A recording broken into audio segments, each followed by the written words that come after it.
आकाशवाणी के सभी श्रोताओं को हमारा नमस्कार।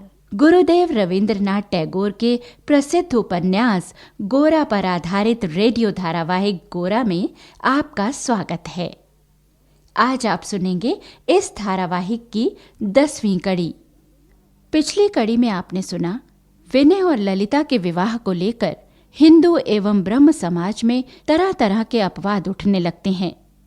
गोरा की मां आनंदमयी चाहती हैं कि ललिता की दीदी सुचरिता के साथ गोरा का विवाह हो जाए, लेकिन धार्मिक विश्वास राह में आ रहे हैं। विनय उदार मन से ब्रह्म समाज में ही दीक्षित होने के लिए तैयार हो जाता है, लेकिन ललिता के पिता परेशनाथ को यह स्वीकार नहीं कि उनके परिवार के लाभ के लिए विनय अपने धार्मिक विश्वास में परिवर्तन करे। अब सुनिए इससे आगे।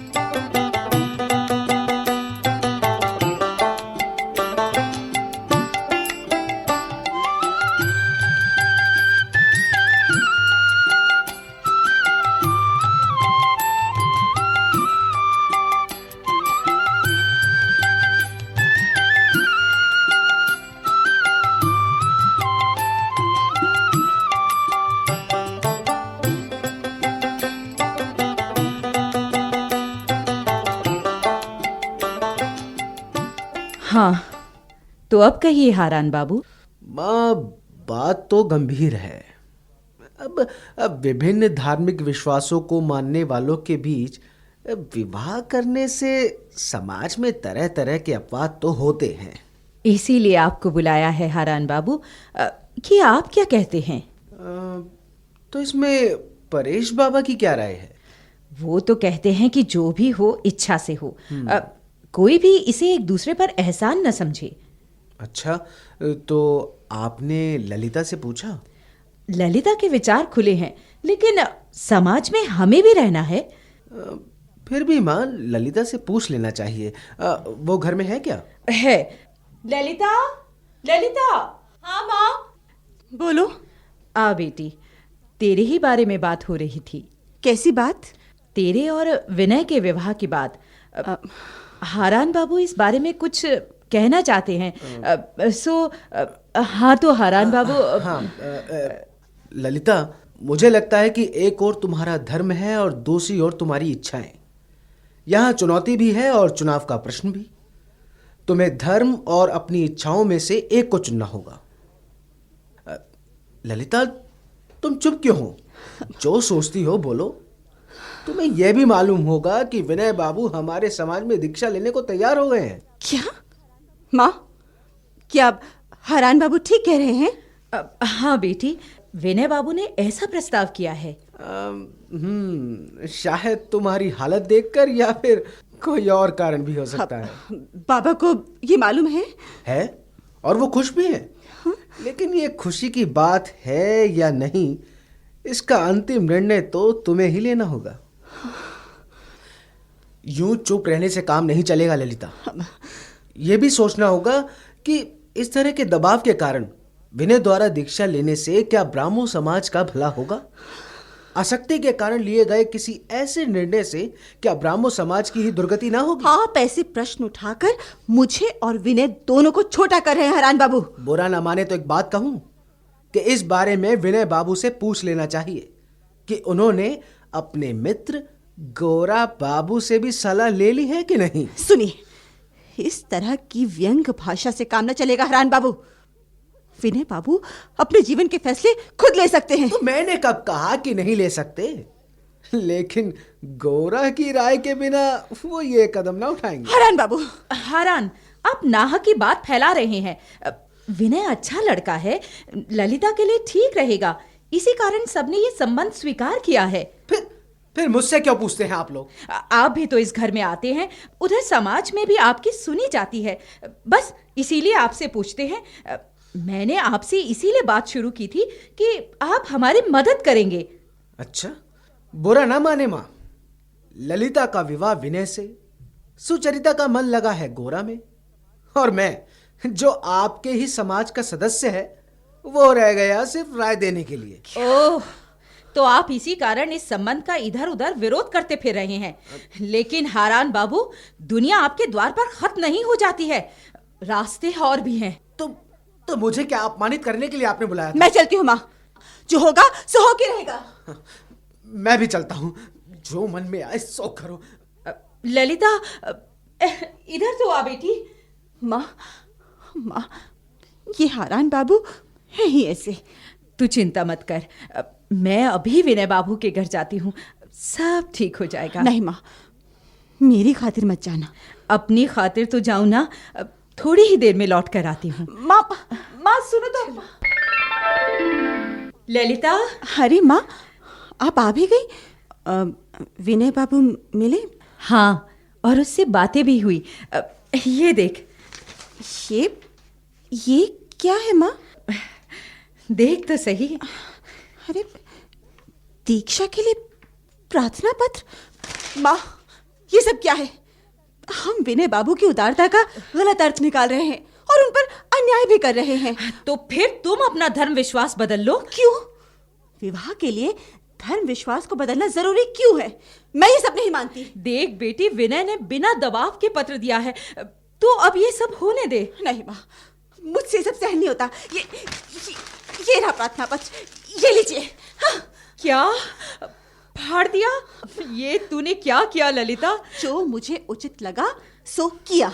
तुम लोगों को इतनी छूट दे रखी है, इसीलिए बदतमीजी की हिम्मत होती है तुम में। बदतमीजी नहीं माँ, विश्वास। मेरे जीवन के कुछ मूल्य हैं, मैं उनके लिए लड़ूंगी। ये लड़की नहीं समझेगी।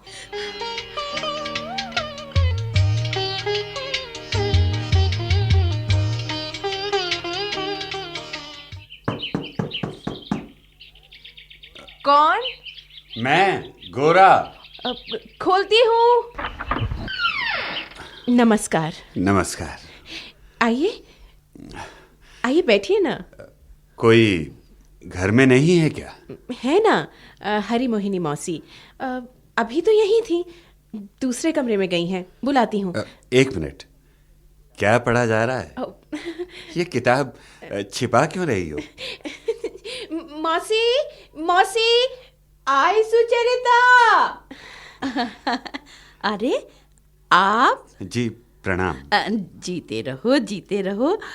अगर मैं भूल नहीं करती तो तुम्हारा नाम गोरा है क्या? जी हाँ, लेकिन आपने कैसे पहचाना? तुम्हारी बात इस घर में बहुत सुनती हूँ बेटा, बहुत। लंबा चौड़ा, उन्नत मस्तक, गौर वर्ण। बस पहचानने में देर क्यों लगती भला? ये हमारी सुचरिता, ये तो तुम्हारे गुण गाती रहती है हमेशा। ये देखो देखो, तुम्हारी सारी किताबें हैं इसके पास, देखो। मौसी, अखबारों में छपे तुम्हारे लेख मुझे भी सुनाती रहती है। हाँ मौसी, आप बैठने भी देंगी कि जाना पड़ेगा मुझे? वो क्यों भला? मैंने कुछ गलत कहा क्या? जी नहीं, मैं तो बेटा, लिखते तो तुम बहुत अच्छा हो। आपको क्या अच्छा लगा मौसी? देखो बेटा, बहुत गहरी बातें तो मेरी समझ में आ, पर तुम आजकल फैल रही आचारहीनता के विरुद्ध जो कुछ भी लिखते हो वो समझ में आता है। शास्त्र, लोकाचार, जिसे लोग भूल रहे हैं उसी की याद दिला देते हो बेटा। और सोचती हूँ कि तुम्हारे जैसे आदमी को जेल में क्यों डाल दिया? मौसी, अगर आपको मजिस्ट्रेट बना दिया जाए ना, तो जेल में चूहे चमगादड़ ही रह जाएंगे। क्यों? इस दुनिया में चोर उचक्कों की कमी है क्या? है? अंग्रेज सरकार को तो सोचना चाहिए ना कि ऐसे दिपाते चेहरे वाला आदमी डाल दिया जेल में। मौसी, मजिस्ट्रेट चेहरा देखकर नहीं, कानून की किताब देखकर सजा सुनाता है। कौन जाने कौन सी किताब पढ़ते हैं वो। हाँ, पर अपनी सुचरिता तो तुम्हारी किताबें ही पढ़ती है, मुझे भी सुनाती है। मैं मूर्ख अनजान क्या समझूं, पर होती है बातें ज्ञान की। अब तुम्हें मिली हूँ सो तुम्ही से सुनूंगी। लगता है मुझे चलना चाहिए। बिल्कुल नहीं, बिल्कुल नहीं। हाँ, बिना खाए पिए नहीं जा सकते तुम दोनों। बैठो, मैं अभी नाश्ता लेकर आती हूँ। बाप रे, पूरी डिक्टेटर है तुम्हारी मौसी। मन की बड़ी भली हैं। हाँ, अच्छा, परेश बाबू कहीं बाहर गए हैं क्या? शायद। सुचरिता, एक बात पूछूं? जी।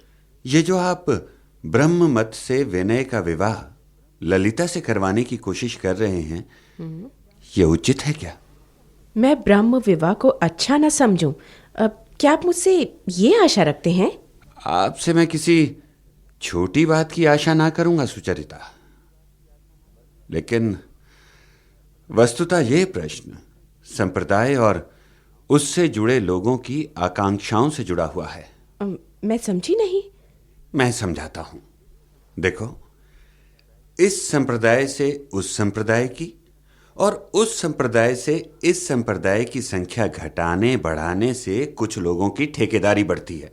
इससे कोई सामाजिक परिवर्तन नहीं आता। मैं जानता हूं कि आप इस श्रेणी की नहीं, इसलिए 4-6 लोगों की बातों पर ध्यान न देकर मूल प्रश्नों पर विचार करें। आपका रिश्ता भी क्या किसी संप्रदाय से नहीं है? है ना, लेकिन संप्रदाय और दल में भी फर्क करना पड़ेगा। गौर बाबू, आदमी अपनी पहचान तो कहीं ढूंढता है ना? हाँ, पर वो पहचान दल पर आधारित ना हो तो अच्छा है। आपकी पहचान क्या है गौर बाबू? तुम जानती हो मैं हिंदू हूं, लेकिन हिंदू कोई दल नहीं है।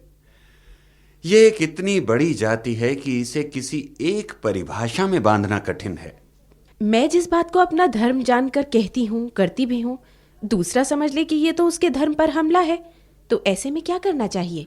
जिसे आप धर्म या कर्तव्य मानकर कर रही हैं और उससे एक बड़े समाज को हानि पहुंचती है या किसी को चोट पहुंचती है, तो आपको विचार करना होगा, कहीं आपकी सोच में भ्रम या अंधता तो नहीं है। भ्रम या अंधता कहाँ से शुरू होती है, इसका निर्णय कौन करेगा गौर बाबू? देखो सुचरिता, मैं समझाता हूं। एक चूहा जब जहाज की पेंदी में छेद करने लगता है तो वो मात्र अपनी प्रवृत्ति और सुविधा के लिए ही ऐसा करता है। उस छेद को करने से कितना बड़ा नुकसान होगा ये बात वो सोचता ही नहीं। समझ रही हैं ना आप? फिर विभिन्न मतों और दलों में झगड़े क्यों हैं? स्वार्थ, केवल स्वार्थ। सोच वस्तुतः पूरी मानवता के बारे में होनी चाहिए। और मानवता से क्या अभिप्राय है ये समझती हैं आप? जहां मनुष्य प्रमुख हो, दल या मत नहीं। बिल्कुल ठीक कहा। देखो सुचरिता, सभी मनुष्य ना तो एक ही राह पर चलते हैं और ना ही एक स्थान पर रुके रहते हैं। किसी के सामने पहाड़ है तो किसी के सामने समुद्र, किसी के सामने जंगल हैं तो किसी के सामने घुमावदार रास्ते। यानी कोई भी निष्क्रिय नहीं, सभी चल रहे हैं। अब कहीं किसी दल की बही में नाम लिखवा देने मात्र से ही सब ठीक नहीं हो जाता। अब अगर आप सोचें कि आपके समाज से ही इतना बड़ा भारत बना है तो वो गलत होगा। ये किसी के अहंकार से नहीं हो सकता और इसके लिए मनुष्य में श्रद्धा का होना जरूरी है। मेरी बातें हो सकता है आपको अच्छी ना लगें। आप मेरी चिंता ना करें, अपनी बात कहें। देखिए, भारतवर्ष को आप अपनी सहज बुद्धि से देखें, उसे प्यार करें, इसे ब्रह्म अब्रह्म के खातों में बांटकर सबसे सद्भाव या प्रेम ना रख सकेंगी। ईश्वर ने हम सबको मनुष्य बनाया है, तरह तरह के संस्कार और धार्मिक विश्वास भी हैं, लेकिन मूल बात है मनुष्यता। सदियों से जो चलता आ रहा है वो सब अचानक मिथ्या हो गया, ऐसा सोचना नास्तिकता है सुचरिता। तो गौर बाबू, आपके मत में क्या करना चाहिए? देखो, हिंदू धर्म ने मां की तरह से अनेक मत विश्वासों को अपनी गोद में लिया है। दूसरे धर्म विभिन्नता को स्वीकार नहीं करते, लेकिन हिंदू धर्म करता है। ज्ञान की केवल एक मूर्ति नहीं, उसके कई रूप हैं। हमारी ये विभिन्नता हमारी शक्ति है सुचरिता, और कुछ लोग इस पर लज्जित होते हैं, और यही चिंता की बात है। अरे हारान बाबू, आप कब आए? पता ही नहीं चला। हाँ, वो आप सुचरिता के साथ किसी गहरे मंथन में लगे थे ना? हाँ, प्रश्न ही कुछ ऐसे थे। दरअसल मुझे भी सुचरिता से कुछ खास बात करनी थी। सोचा कि आपकी बात खत्म हो तो मैं कुछ कहूँ। हारान बाबू, इस वक्त आपसे बात ना हो सकेगी। वो क्यों? कल सुबह आइए, बाबा भी होंगे, वहीं बात होगी। हाँ, आज गोरा बाबू जो हैं, चलो तुमसे ना सही तो गोरा बाबू से तो बात हो सकेगी।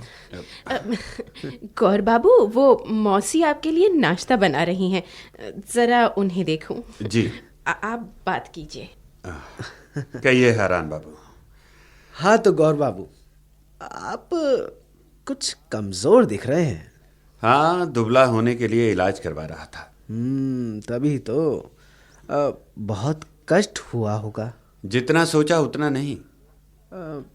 अच्छा, सुना है अगले रविवार आपके मित्र विनय बाबू ब्राह्मो समाज में दीक्षित हो रहे हैं। मैंने नहीं सुना। अरे, तो इसमें आपकी सहमति भी तो होगी। विनय ने मेरी राय नहीं मांगी। अच्छा, आपको क्या लगता है विनय बाबू ये सब सच्चे मन और पूरे विश्वास के साथ कर रहे हैं? जब वो दीक्षा लेने को राजी हो ही गए हैं तो आपका प्रश्न ही निरर्थक हो जाता है हारान बाबू। ये भी तो कहा जा सकता है गोरा बाबू कि जब मनुष्य की इच्छाएं प्रबल हो तो धर्म विश्वास किसी बात का ध्यान ही नहीं रहता। देखिए, मानव स्वभाव के बारे में मैं व्यर्थ चर्चा नहीं करना चाहता। देखिए गोरा बाबू, मेरा मत आपके मत से अलग है, लेकिन ये मैं जानता हूं कि कोई भी लालच आपको अपने मत से डिगा नहीं सकता।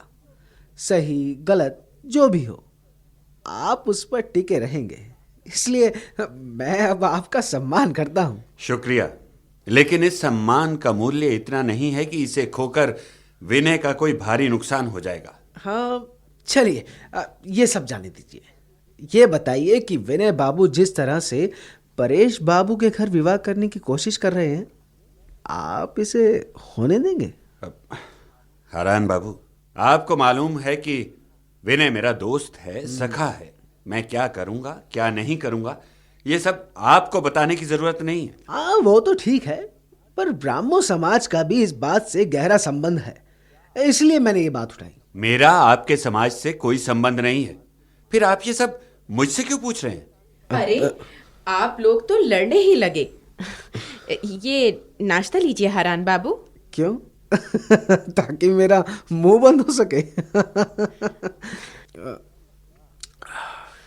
वाह, क्या लजीज नाश्ता है। सुचरिता, तुमसे एक बात पूछूं? गौर बाबू, आपकी माँ कैसी हैं? क्या हुआ उन्हें? अच्छी तो हैं, पर ये अरे अरे अरे गौरा बाबू, सुचरिता बड़ी होशियार लड़की है। देखा कितनी होशियारी से इसने बात का रुख आपकी माँ की सेहत की ओर मोड़ दिया है। खैर, गौर बाबू आजकल क्या लिख रहे हैं? आपके लेखों ने तो अखबारों में धूम मचा रखी है। ये किताब आपकी ही है ना?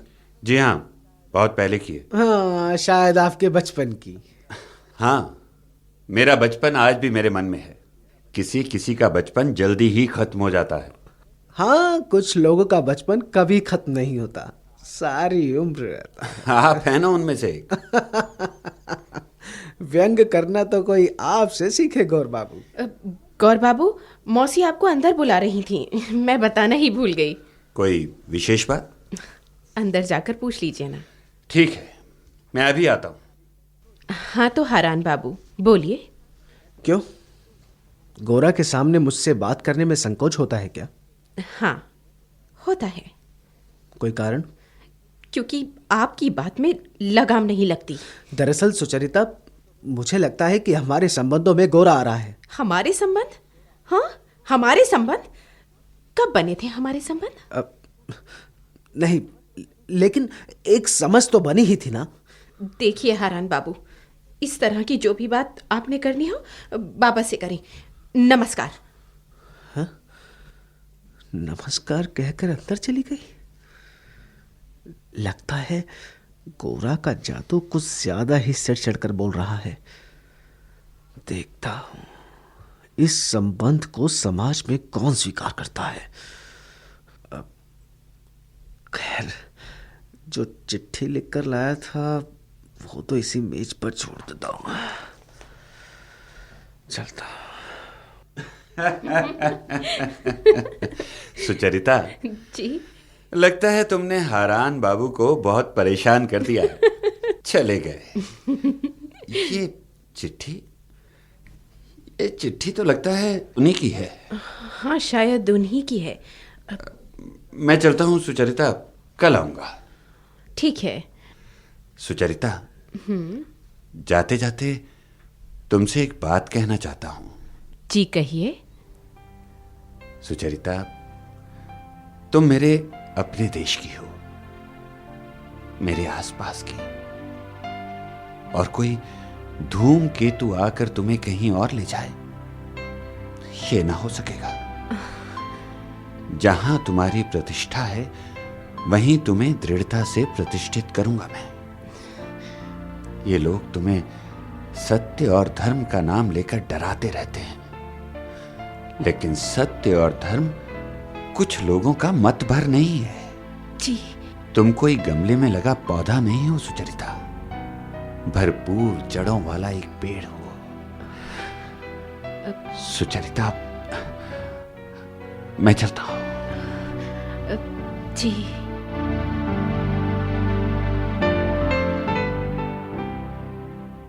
माँ। बोल विनय। माँ, लगता है शशिमुखी से विवाह करने के लिए ना कहने के कारण महिम दादा मुझसे बहुत नाराज हैं। वो मुझसे और गोरा से भी नाराज है बेटा। लेकिन क्या करता माँ मैं, जो संबंध मन से ना बने वो जीवन भर निपटा तो नहीं है ना। हाँ बेटा, तूने जो किया ठीक ही किया। गोरा तो मुझे समझ गया ना। माँ, कोई और लड़का देखा क्या? मुझे लगता है कि उसने अविनाश की बात चलाई है। अविनाश? ये तो बहुत अच्छा किया माँ। अविनाश बहुत अच्छा लड़का है, गोरा को गुरु मानता है माँ। माँ, मन जो ना माने वो नहीं करना चाहिए ना। अब क्या बात है बेटा? माँ, मेरा मन मूर्ति की पूजा करने को नहीं मानता। ललिता और परेश बाबू का असर आ गया है। जो भी कहो माँ, अंतःकरण गवाही नहीं देता है। तो मत मान बेटा, लेकिन विभिन्न मतों के लोगों में मित्रता ना होती हो ऐसा भी नहीं। अब तू परेश और अपने बाबा को ही देख। परेश बाबू भी पहले खूब पूजा पाठ करते थे, अब ब्राह्मो हो गए हैं। और हमारे दयाल बाबू अभी भी ठाकुर जी को भोग लगाए बिना अन्न का दाना भी मुंह में नहीं डालते। पर दोनों की दोस्ती खूब चलती है। बस ऐसे ही समझो, गोरा और तू। बेटा, मन सीधा होना चाहिए। कहते हैं मन चंगा तो कठौती में गंगा। तू तो मुझे जानती है माँ, मेरी बुद्धि सूक्ष्म है, बाल की खाल निकालती रहती है। माँ, कई बार लगता है कि मैं बात धर्म की ओर से नहीं बल्कि किसी विशेष दल की ओर से कर रहा हूँ। हाँ, जब किसी धर्म या मत की ओर विशेष आकर्षण हो तो ऐसा ही लगता है। तब धर्म भी वैश्य, मान, कुल या धन की तरह से अहंकार का कारण बन जाता है। यही तो पूछता हूँ मैं भी कि जहाँ विश्वास ना हो, क्या वहाँ विश्वास दिखाना ठीक है? नहीं, जो भी करो विश्वास के साथ करो। ठीक है माँ, तब कल मैं ब्राह्म समाज में दीक्षा लूंगा माँ। क्यों? ऐसी क्या जरूरत आ पड़ी? अपने विश्वासों के साथ भी तू हिंदू समाज में रह सकता है बेटा। रह तो सकता हूँ माँ, लेकिन ये तो धोखा होगा। अब मुझी को देख बेटा, मेरे आचरण को देखकर लोग मुझे क्रिस्तान तक कह देते हैं। मैं ऊंच नीच का भेद नहीं मानती। तो बेटा, तू क्यों डरता है? माँ, लगता है कुछ छिपा रहा है बेटा। हाँ दीक्षा। हाँ माँ, मैंने चिट्ठी लिखकर दीक्षा लेने का वचन दे दिया है माँ। किसे? परेश बाबू को। ओ, तो ये ललिता और तेरा किस्सा है। अरे बेटा, परेश बाबू बहुत भले आदमी हैं। उन्हें जैसे कहेगा वे मान जाएंगे। वो तो दबाव डाल भी नहीं रहे माँ। तब क्यों चिंता करता है? पर दीक्षा की बात पक्की हो गई है माँ। गोरा को पता है? नहीं माँ। क्यों? गोरा से भेंट नहीं हुई क्या? नहीं हुई माँ। पता चला कि वो सुचरिता से मिलने उसके घर गया है। अरे वो वहाँ कल भी तो गया था। वो आज भी गया है माँ। माँ, अरे ललिता, तेरी ही बात हो रही है। क्या? विनय बता रहा है कि कल वो ब्राह्मण समाज में दीक्षा लेने जा रहा है। अब क्या जरूरत है ये सब करने की? ललिता। क्यों? जरूरत नहीं है क्या? तुम तो मेरे लिए जरूरत नहीं है माँ। मुझे तो इस तरह की दीक्षा लेने आना अपमानजनक लगता है। लेकिन विनय तो कह रहा है कि इसने वचन दे दिया है। हाँ माँ, इन मामलों में वचन देने का कोई अर्थ नहीं। वचन बदला भी जा सकता है। बेटी, जो भी कहना हो मन से कहना। हाँ। क्या तुम सचमुच समझती हो कि विनय का दीक्षा लेना जरूरी नहीं है? हाँ, मेरा मानना है कि जब रूप, गुण, स्वभाव अलग होने के बावजूद भी व्यक्ति का व्यक्ति से मेल होता है तो फिर मत को लेकर ही संबंधों में बाधा क्यों आए माँ? मन से तो कोई बाधा नहीं है ना बेटी? नहीं माँ। देख बेटी, मैं विनय को बचपन से जानती हूँ। इसके लिए तुम्हें चाहे जितना भी दुख स्वीकार करना पड़े, ये उसे सार्थक कर देगा। इसे पाकर तुम भाग्यवती होगी बेटी। माँ, मैं उसके लिए तैयार हूँ, पर मैं ये नहीं चाहती कि मेरे लिए विनय बाबू को अपने को छोटा करना पड़े। इसमें मेरा भी अपमान है। सुन रहा है विनू? जी। ललिता की बातें कोई मामूली बातें नहीं है। माँ, मैं भी तो चाहता हूँ कि ललिता की प्रतिष्ठा में ही मेरी प्रतिष्ठा हो। जहाँ दोनों ही त्याग करने के लिए तत्पर हों, उससे अच्छा भला क्या होगा? यही तो सच्चा प्रेम है। माँ,